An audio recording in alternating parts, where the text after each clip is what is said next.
F'konferenza li fakret 30 sena ta' ħidma lokali mal-vittmi tal-vjolenza domestika saret enfasi qawwija fuq il-fatt li l-pajjiż bħal numru ta' pajjiżi oħrajn irid jaħdem iżjed biex jgħin ukoll lil dawk li jaslu jwettqu l-istess vjolenza mingħajr ma tiċċekken l-għajnuna lejn il-vittmi tagħhom.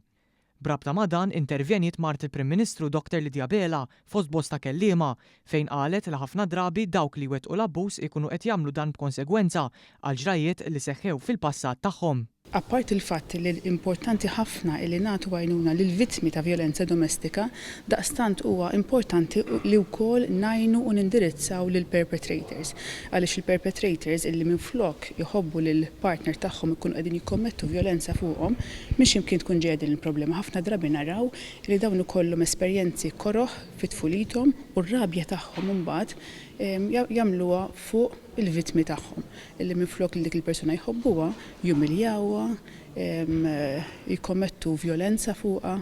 Matul il-konferenza fin-nofs ta' nhar ta' tnejn filgħodu tkellmu wkoll diversi kelliema oħra, inklużi ħaddiema u persuni li esperjenzaw il-vjolenza domestika matul is-snin li ddiskutew dak li għaddew minnu f'dawn is-snin. Il-kap eżekuttiv tal-Fondazzjoni għas-Servizzi tal-Ħarsien Soċjali, l-FSWS, semma kif illum il-ġurnata qed jintnefqu mal-5 miljun euro fis-sena fuq is-servizzi offruti, madwar 3 miljun euro minnhom użati mill-FSWS biss.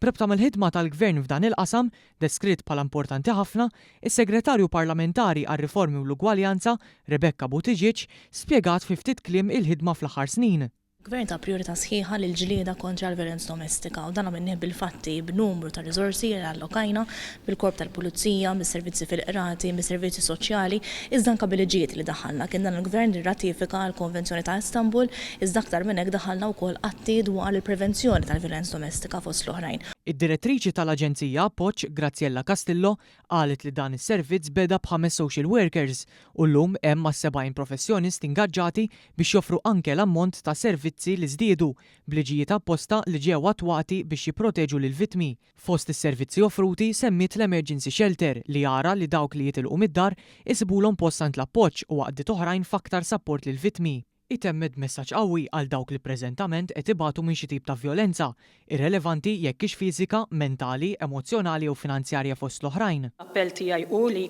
dawk il-vittmi illi qegħdin barra għadhom u jixtiequ l-għajnuna, is-servizzi tagħna miftuħin għalihom jistgħu jagħmlu anke kuntatt permezz tal-179 u mbagħad aħna nkunu nagħmlu l-kuntatt magħhom ħalli ngħinuhom mill-aħjar illi nistgħu.